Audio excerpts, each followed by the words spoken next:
Ikaw, magkano mo binayaran mo sa training ngayon? 50? Baka mamaya nilibre ka pa ng apply mo ah. Baka sinagot ka pa ng apply mo tapos masama pa loob mo na umattend ka ah.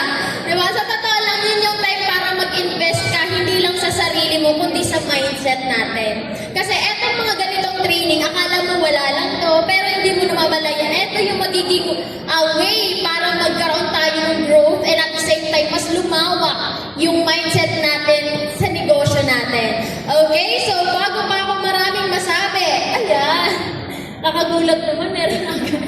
Ayan, wait lang. Ayan.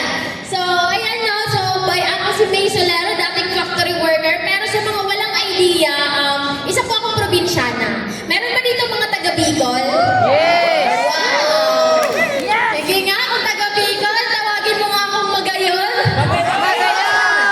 Dati na tuloy. So, dati akong probinsyana, no? Probinsyana po ako, taga Bicol. And sa totoo lang yung buhay namin doon hindi madali. Pero hindi rin ganun kahirap kasi nasanay ako. Yung buhay po namin doon, naranasan ko po doon magtanim ng palay, kamote. Actually, tinuruan nga ako ng tatay ko mag-araro eh. Sino dito marunong mag-araro? Oh! Ayan, ang dami, pero parang walang babae.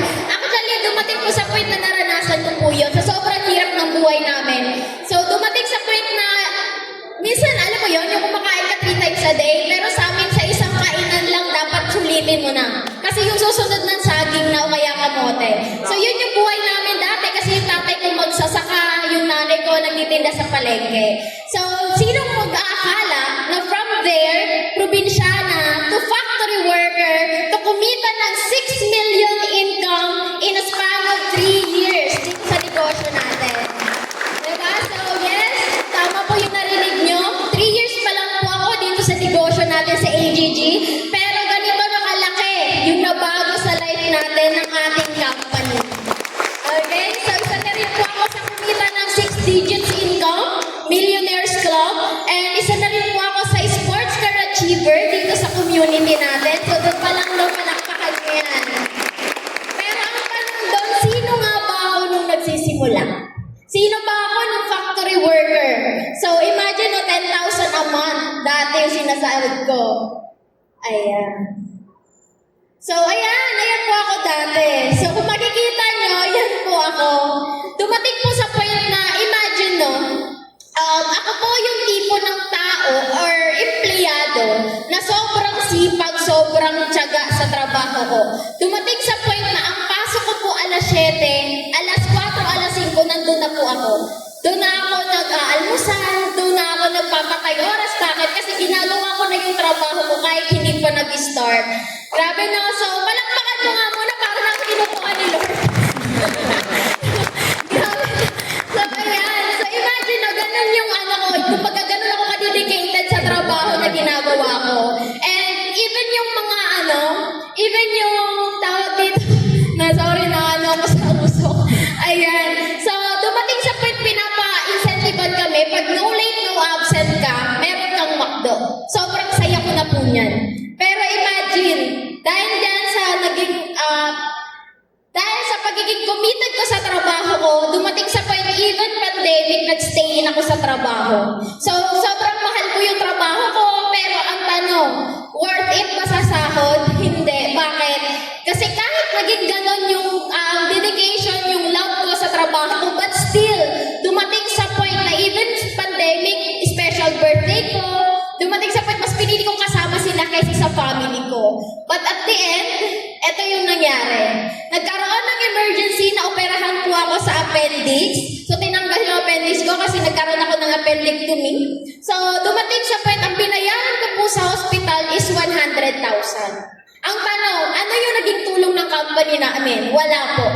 Get well soon. Meron ba naka-experience dito? Nagkaroon ng emergency sa'yo, tapos dumating sa point, wala man lang naging tulong yung company? Relate ba dito yung mga kapwa natin, mga empleyado? Yes! Parang, yes. So, sa totoo lang, doon ko na-realize, alam mo kung pinaka-good news, tinanggal po ako sa trabaho dahil hindi po ako nakakapasok or hindi na po ako pwede pumasok sa loob ng 1 month. Pinalitan po ako ng mas capable. Yun po yung naging reason kung bakit naisip ko na sabi ko, hindi ko hahayaan na eto yung company or eto yung lalaanan ko ng buong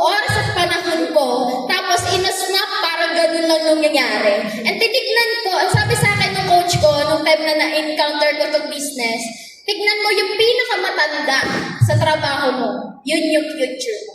Tinignan ko, yung pinakamatanda na katrabaho ko, dumating sa point, nung tinignan ko, grabe, nangungutang sa akin, supervisor yan nangungutang sa akin, hindi lang nangungutang, sagad sa utang talaga. So, doon ko na-realize, yun yung future ko. Kaya sabi ko, it's about time para gumawa ko ng bago. Kaya sa ilaban ko pa, yung trabaho ko, ang ginawa ko, naghanap ako ng opportunity. And hindi yun agad, hindi agad na-encounter ko itong business, nag-try muna ako ng online selling. So, nang nag-online selling ako, kung ano-ano mga binibenta ko na pwedeng pagkakitaan. And habang nag-i-scroll ako, naghanap ako ng pwede kong maging paninda. Doon ko na nakita yung online business na meron tayo, which is yung AGG.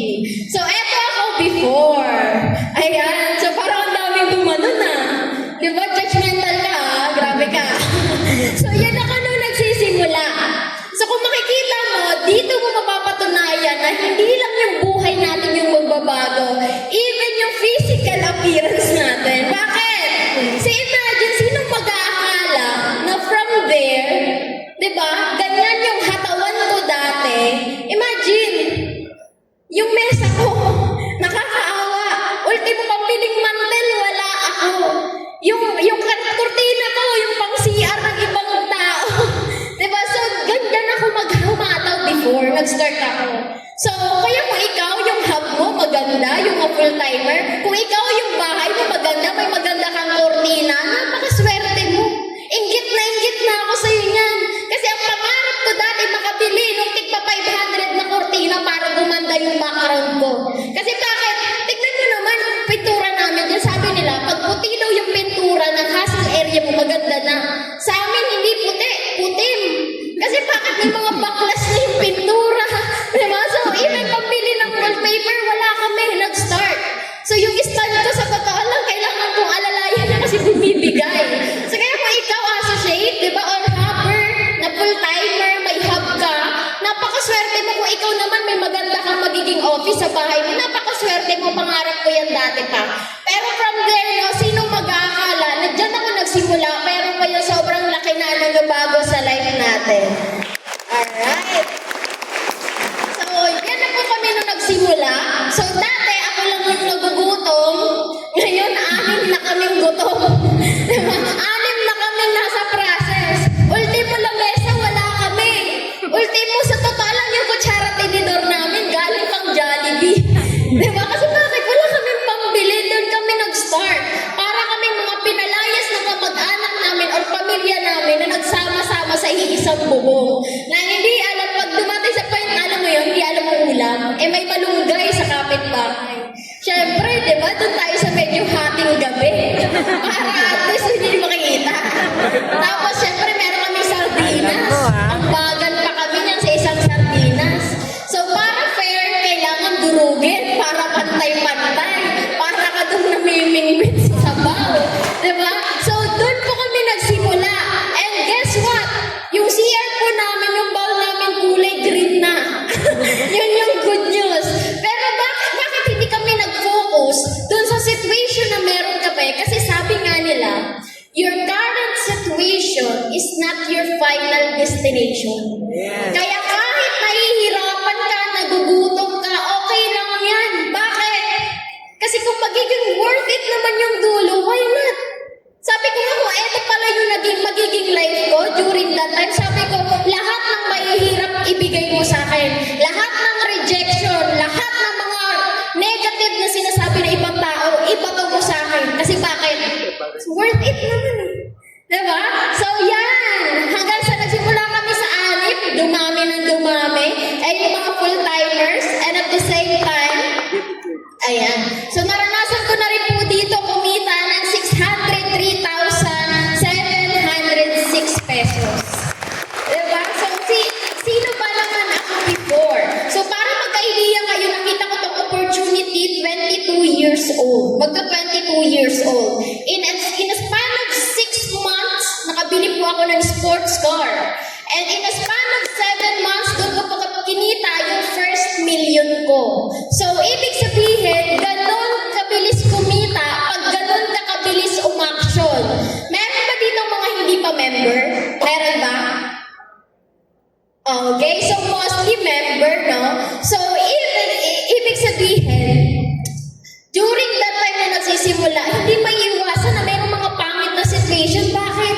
Minsan pag nagpe-pray tayo sa taas, mostly ang binibigay sa atin alin? Problema. Tapos sasabihin mo, nasa process ka, nagsisimula ka sa negosyo. Bakit ganito? Walang nagtitiwala sa akin. Bakit ganito? Even yung kaibigan ko, galit na sa akin. Huwag kang mag-alala, hindi mo totoong kaibigan yan. Kasi ang totoong kaibigan, willing kang suportahan, willing kang samahan, at willing kang sabayan kahit ano pang gawin mo. So, yun yung kaibigan na meron ka dapat. Alam mo ba, nung time na nagsisimula ako, alam mo, meron lang akong tatlong sinasamahan. Yung isa, masayahin. Yung tipong napaka-positive niya kahit pangit na yung nangyayari sa life niya. Pangalawa, yung pinakamasipag. And pangatlo, yung tipong walang pakialam, walang emotion. Yung tipong kahit ano nang pangit na nangyayari or kahit maganda, yung wala siyang reaction. Lahat yan pinagsama-sama ko kasi lahat yun yung kailangan mo sa negosyo. Yung wala kang pakiramdam or wala kang pakialam kahit pangit yung mga sinasabi ng ibang tao. And sa totoo lang, no, para maidiyan rin kayo, nagsimula ako dito, walang kahit isang sumuporta sa akin or positive sa family ko. Kaya nga kami nagsama-sama kasi pinalayos ako ng nanay ko eh. Tsaka ng mga kapatid ko eh. Masanurin ako anak, kaya lumayas po ako. Meron ba dito relate? Meron ba dito mga associate na gano'n? Or mga over? O madami, no? So, ayan. So, next naman is, ayan, naranasan din po natin dito kumita ng 725,606 dito sa negosyo na ginagawa natin. And, ayan. Next naman is, from kami, ako, na naging millionaires dito. So, yung anim na magsama-sama or yung anim na nag-start na magutom, kumakain ng malunggay, hati-hati sa sardinas, lahat po yan naging milyonaryo. Diba? So, imagine, sinong mag-aakala na yung mga taong akala mo, dinamay mo lang saan sa hirap, sinamahan ka hanggang sa ginhawa. Yun yung dapat na kaibigan na meron ka. Huwag kang mag-focus dyan sa kasama mo. Kasi baka mamaya yung kasama mo, diba, hindi mo na mamalayan, ando na yan sa bingit. Eto na lang ako makapit. Diba, huwag kang mag-focus kasi darating yung time, yung kasama mo, is either yan yung makikita mo na magkukotse, it's either yan yung makikita mo ma-awardan ng milyonaryo, or it's either yan yung makikita mo na nagpapaalam na sa'yo. So, pipili ka lang, alin ka doon.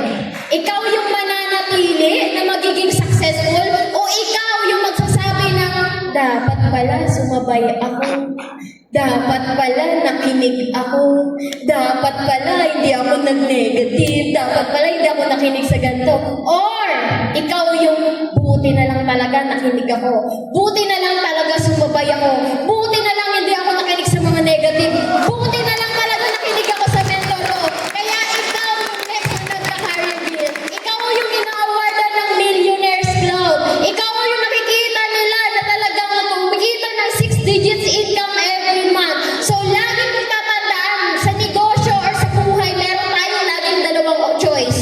Yung choice na pwedeng magpaganda ng buhay mo or yung choice na pwedeng magpa-worse ng life na meron ka. Okay. So next, ayan. So hanggang sa bukod sa anim kami, naging dumami na nadadagdagan. Actually, almost 20 na po yung milyonaryo sa team namin. Ayan. So hindi lang po yun. From kami, ako yung naging sports car achiever. Siyempre, ito yung partner ko.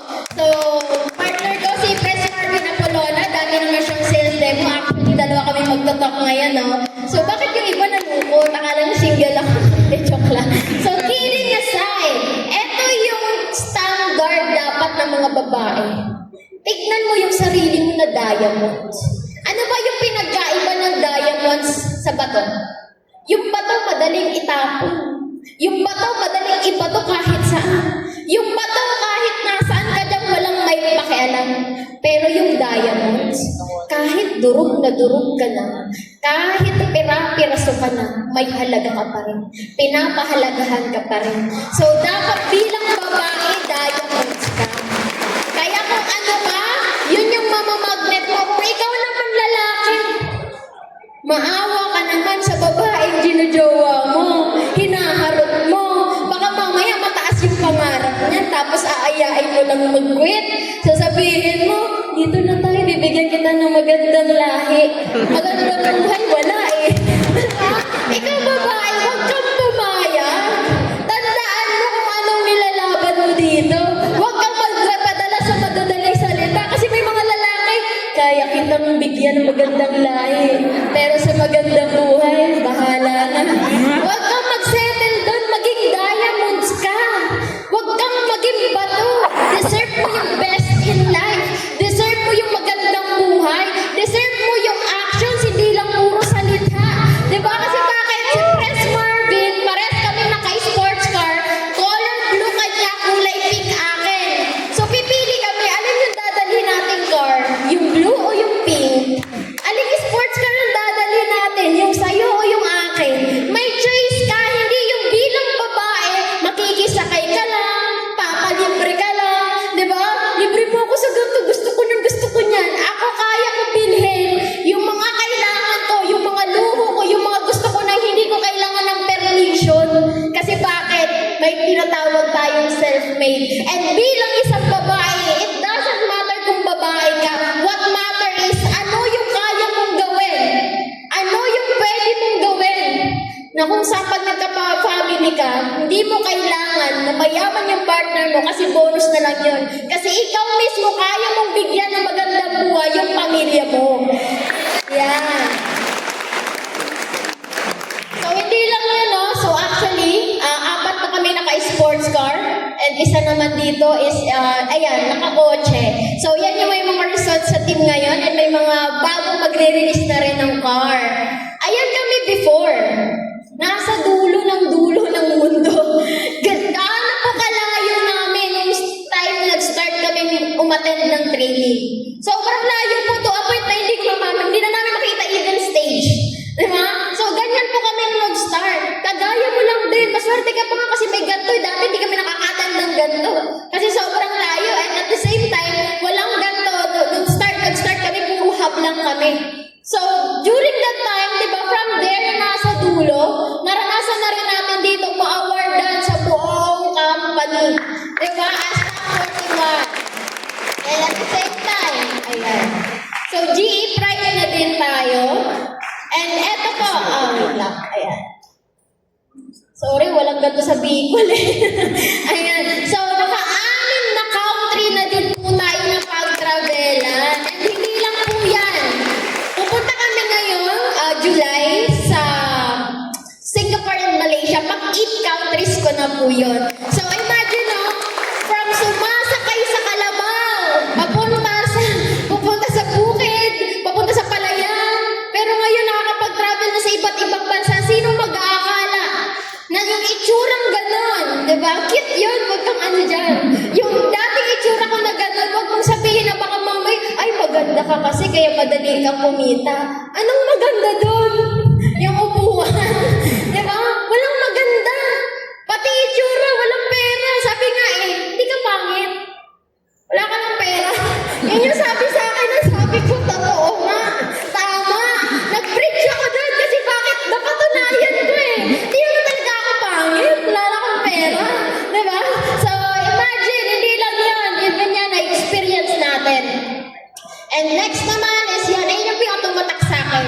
Isipin mo, dati, minsan gusto mo na lang late gumising kasi wala kang almusal. Pero sino mag-aakala na yung probinsyano yun, imagine, nag-aalmusal sa Hoko. Yan yung pinaka-first travel ko. Next naman is eto. Tumatak din sa akin yan. Mag-New Year naman sa Taiwan. Bakit? Dati nag-New Year kami. Ang kailangan namin is yung dosing bilog. Dosing bilog daw para swerte. Sabi ko, may pag-asa pa ba tayo swertein? Sitwasyon natin. Di ba? Hindi naman sa negative, pero wala talaga akong nakitang mag-asenso eh. Kasi isipin mo namin ko, puro utang. Yung tatay ko, di ba? Wala akong tatay actually. Ayan, so dumating sa point na yung dosing bilog daw yung para madali at mura, dosing itlog na lang. Kasi wala tayong pambiling prutas. Di ba? So yan, next naman. Ayan, yung sports card ko. So pink na pink, no? Bakit? Sabi ko, bakit Bakit pink yung pinili ko? Kasi sabi ko, gusto ko na hindi pa nila nakikita yung driver, alam na nilang babae. Kasi most of people, mostly, may mga kotse lalaki. Bakit? Kasi sila daw yung mga padre di pamilya. Sila daw yung mga naghahanap buhay. Ano tawag niya sa amin? Hanap bagay. Diba? So, doon ko talaga pinush na sabi ko dapat yan pink. Tapos pag nagdadrive ako niyan, alam mo ba, gusto ko bukas ang pintana. Kasi bakit? Hindi bukas ang pinto, baka delikado yun. Bukas ang pintana kasi gusto ko nakikita nila na yung driver bata maganda. Ayan. So, syempre, i-operate natin yung mga babae. And para may idea kayo, yung sports car, merenta po yan sa Encantadia. Imagine, mga artista, merentahan yung kotse ko para gamitin sa pelikula nila. Sabi ko nga, ba't ako hindi kasama? Hindi, joke lang. Kasi bakit? Imagine, mga artista, nirentahan yung kotse ko. Gaano nakaka-amaze yun na sila artista, ako networker. Ako nagne-negosyo. At yun yung future mo. Diba? Artista lang sila, negosyante ka. Ayan. So next, why I choose to grab this opportunity instead staying focused on job and sidelines. Bakit mas nag-focus ako dito? Bakit nag-all-in ako dito? Bakit mas ginalingan ko dito? Bakit nag-take risk ako dito? Even if sobrang negative ng buong family ko. Even if wala nang natirang kaibigan sa akin. Even yung mga tropa ko, yung mga nag-iinuman kami dati, mga trabaho ko, lahat sa kanila kahit isa walang sumabay. Doon ako nagtaka, sabi ko, ayaw niya yung mamahan. Pero nagpapakahirap kayo magtrabaho. Sabi nila, hindi mo naman madadala sa langit yung pera. Sabi ko talaga ba, bakit yung pagiging mahirap nadadala ba? Tinanong ko sila. Eh mamaya, makikita niyo bakit. Ito yung reason. Ito yung reason, yung nanay ko sobrang negative. Galit na galit sa akin. Bunso, pahingi naman akong 500. Wala akong pera. Sabi na kasi magtrabaho ka. Puruay na ito, pupurin na ito. Pag mo networking, ganyan yung nanay ko. Diba? Kampihan na naman ako. Ganyan yung nanay ko, sa totoo lang. Diba? Eto, picture na to. Eto yung time na kahit paano kumikita na ako. Nilabas ko siya sa Tagaytay. Diba? Nagbulalo kami. Sabi niya sa akin, may pera ka ba? Diba? Sabi ko, bulalo na nga tayo. Pera ka din. Pero syempre, dyan ako nagbibigay na sa kanya ng pera. Ibig sabihin, naging positive siya kasi may nakita ng resulta. Yun yung importante. So, yung negative na yan, nanay ko yan. Hindi ko sinasabi mo kung pera siya, pero parang gano'n na rin. Ganun daw yung mga nanay eh. Kaya minsan, hindi niya gusto yung ginagawa mo kasi wala ka pa nakikita ng resulta. Wala ka pa naaabot. Pero bigyan mo yung 50,000, 100,000, kahit 20,000 o 10,000. Tahimik yan. Mahal ka na ulit yan. Naniwala ka sa akin. So, ayan, yung nanay ko na yan. Eto na siya ngayon. Yan na po yung situation ng nanay ko. Alam niyo ba bakit naging ganyan siya? Kasi umabot po ng 12 stroke yung tumama sa kanya. Diba? Buti na lang masamang damo. Bakit? Nandiyan pa rin eh. Ayan. So, high blood din po yung nanay ko. At diabetic din siya. Nakakatawa man, pero sa totoo lang, mahal na mahal ko yan. Yung tatay ko, namatay po siya sa heart attack. Nung inatake po siya sa puso, may buhay pa naman. Mainit pa siya, pero hindi na umiinom. Patay na yun. Hindi, joke lang yun. Pinapatawa ka lang kayo guys kasi ayaw ko maging emotional. Pero sa totoo lang, nung time na yun, may chance pa daw dapat talaga mabuhay yung tatay ko. Pero ultimo pa mong arkela sa tricycle. Alas 3 ng madaling araw, doon siya inatake. Walang tricycle, kailangan arkela. Imagine po, no? Even pang arkela ng tricycle, wala po kami. Pang pa-hospital pa.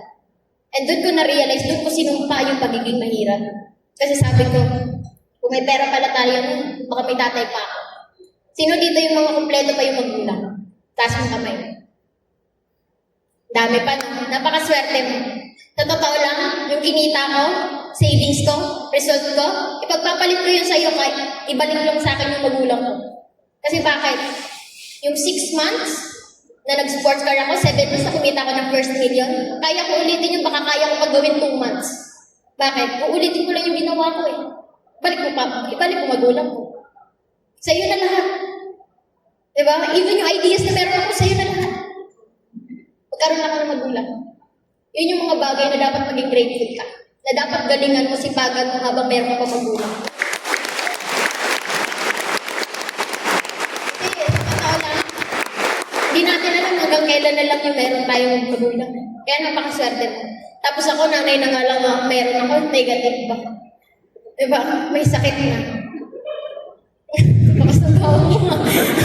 Diba? So, matatalo ng time na yun. Doon ko na-realize. Alam mo, na-hospital yung nanay ko. Sabi ng nanay ko, Bunso, tulungan mo ako. Gusto ko pa lumaban. Gusto ko pa mabuhay. Wala na nga kayong tatay kasi iiwan ko pa kayo. Alam mo, sinabi sa akin ng nanay ko na yun, hindi ako umiyak. Sinabi ko sa kanya, Ma, huwag kang mag-alala. Dahil sa negosyo na ayaw mong gawin ko dati, yun yung reason ma kung bakit matutulungan kita ngayon.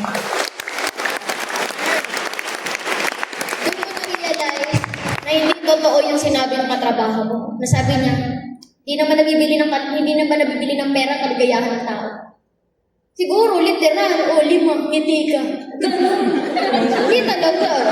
Wala nga lima, tumatawa kayo. Diba, bakit? Yung naggagawa ng pera, yun yung nagpapasaya sa tao. Yung naggagawa ng pera, yun yung nagbibigay ng kaligayahan ng tao. Sino ba masaya na walang pera, tapos mga kamay mo? Wala. Imagine, di ba? Gutom ka. Wala kang pera. Iinit ulo mo eh. Sino ba masaya nagugutom? Diba? Siyempre, wala kang pangbayad sa bills, wala kang pang sa pagbigay sa magulang mo. Diba? Hindi yun eh. So, doon ko na-realize na sa totoo lang yung pera, hindi lang nabibili yung kaligayahan ng tao, totoo yun. Pero yung nagagawa na. And eto pa, papansin mo ba yung nangyayari sa mundo ngayon? Even hangin, may bayad na. Even tubig, may bayad. Even apoy, may bayad. Lahat may bayad na. Kaya nga sabi dun eh, Lord, yung bigay mo may bayad na. Di ba bakit? Even nga dagat may entrance na eh. So lahat tumatakbo sa mundo, lahat na meron sa mundo, may bayad na. Diba? Huwag mo sabihin, pati nga ako may bayad. Wala pa bayad. Diba? Iba na yun. Alam mo, nung time na yun, doon ka na-realize, hindi lang yun eh. Alam mo ba, yung pera kaya rin dugtungan yung buhay ng tao. Yun yung reason kung bakit may nanay pa ako. Kasi sa totalan, to be honest with you guys, English. Diba? Halos kalahating milyon po yung nagastos namin. Kasi even yung cataract surgery niya, pinapili kami ng doktor. Sabi ng doktor, pipili lang po kayo. Ganyan na nga yung situation ng nanay mo. Tapos bulag pa. Kasi nagkaroon sa cataract surgery, wala siya makita. Or gugustuhin nyo na kahit ganyan situation ng nanay nyo, at least may quality pa rin yung life niyo. Na may nakikita pa rin siya. Sabi na, magkano po ba doon? Papatakbo tayo ng 200,000. Sabi ko, sige daw. Gagawin natin quality yung buhay ng nanay ko. And yan yung nagagawa ng pera. Diba? So, yan pa. Sa totoo lang, no? Yung iba nagsasabi ng gano'n, pero para saan ba tayo magtatrabaho? Para saan ba tayo nagpapaalipin tayo sa ibang tao? Sa ibang lahi? Diba? Nagpapakahirap na tayo, payamanin yung boss natin eh. Tapos ito, yung nahihirapan lang tayo, pero pinapayaman mo sarili mo, magre-reklamo ka? Iindahin mo yung rejection? Na negative lang yung kaibigan mo, negative ka na din. Parehas pa kayo ng magulang. Iisa pa yung nanay nyo. Baka nagloko yung tatay nyo, yung kapatid mo dun. Diba? Hindi naman eh. So may iba't iba tayong nilalaban. Kaya yung kasama mo, pag pakwit na yan, sabihin mo una ka na. Bahala ka sa buhay mo. Huwag mo ko idamay. Alam mo tawag namin dyan? Sa mga ganyan. Tawag namin dyan, sorry ha. Kasi sabi sa kumakain, tawag namin dyan tae. Nilalayuan namin yung oo. Yung iba kasi bangaw eh. Nilalapitan eh. Nagago pa eh. Di ba pag ganun, layuan mo na. Kasi bakit? Tandaan mo. Bakit ka ba nandito? Para saan ka nagsimula ka dito? Para ba sa kasama mo? Para ba dyan sa naging jowa mo, nagkasama na kayo sa ham? Alam mo sa totoo, nagtataka rubber. Diba? Nagkakaamoy na kaya lahat na turn on ka ba? Yung minsan na ultimo pang kain nyo, nahihirapan na kayo na turn on ka ba? Diba? Mag-isip-isip ka. Diba? Sa totoo lang. Kasi bakit ako? Sa totoo lang, sabi ko ito to be honest. Sabi ko nga sa partner ko, alam mo, sa totoo lang, kung bibigyan lang ako ng choice, magiging single na lang ako. Sabi niya, bakit ayaw sa akin? Sabi ko, hindi. Alam mo, sabi ko, kasi gusto ko mapatunayan sa mga tao na nagmamadali, na maghanap ng love life nila, na mas masarap maging single habang nasa proseso ka. Hindi ka nahihiya. Yung iba bakit nagiging pa-baby, especially pag babae. Babe, reject ako. Nagiging pa-baby kasi nagpapa-baby dun sa jowa. Nagpapa-comfort. Rejecting yung jowa na reject. Ako din. Uwi na tayo. Ano nangyari? Ayun, nag-apply ng trabaho. Hindi natanggap. Ni-reject, umiyak ka ba? Nagdrama ka ba? Anong ginawa mo? Naghanap ka na sunod. Ganon din sa negosyo natin. Pag na-reject ka, pag ayaw, next. Move on, move forward. Hindi yung mag-iindahin mo. Pag pumara ka pa ng gym, pag sinabing wala na, nagnunapasay ka ba? Hindi naman eh. Diba? So, ibig sabihin, next. Bakit? Alam nga naman, hindi pa sakay mo ako kahit kumandong ako sa'yo. Diba? Kawalit naman nun. So, ibig sabihin, hindi lahat ng bagay dapat may emotion. Sa negosyo na ginagawa natin, tanggalin mo yung emotion. Bakit ako proud and confident humirap sa inyo? Kasi hindi lahat ng babae nagiging successful. Hindi lahat ng babae kumikita ng malaki. Pero nandito kami at yung speaker kanina na nasa harap na nagsasabi sa inyo na pwede naman. Kaya naman. Okay. Ayan, so balik tayo sa nanay ko. Siyempre, paborito ko ito eh. Diba? So, yan yung nanay ko. Alam mo, sa totoo lang, napakaswerte nga ni Coach Jessa, no? Kasi imagine, yung nanay niya na-travel niya sa ibang bansa. Diba? Na-travel niya sa ibang bansa. Ako nga eh. Sa-celebrate na nga lang namin yung birthday niya, di pa makalakad. Diba? Alam mo yan yung biggest insecurity ko. Yung mga kompleto pa yung magulang malakas pa. Kaya ikaw doon pa lang, napakaswerte mo. Sa totoo lang. Kasi kung ako yung merong ganyan, hindi mo ako makakausap. Bakit? Kasi grabe ako humasel. Grabe ako humataw kasi gusto ko na maparala sa kanila yung best in life na never namin naranasan, especially nung time na walang-wala kami. Hindi mo masisisi. Hindi mo masisisi na pinanganak kang mahirap, pero sisihin mo yung sarili mo nang mawawala ka sa mundong ibabaw na mahirap pa din. Bakit? Kasalanan mo na yun. Hindi na yung kasalanan ng magulang mo. Kasi bakit yan? Lalo na nandito ka, ang daming pwedeng dapat umupo dyan. Bakit ikaw? Kasi may purpose. Everything has a purpose. Everything has a reason. Ikaw, anong reason mo? Ba't nandyan ka? Kasi baka mamaya ang tagal mo na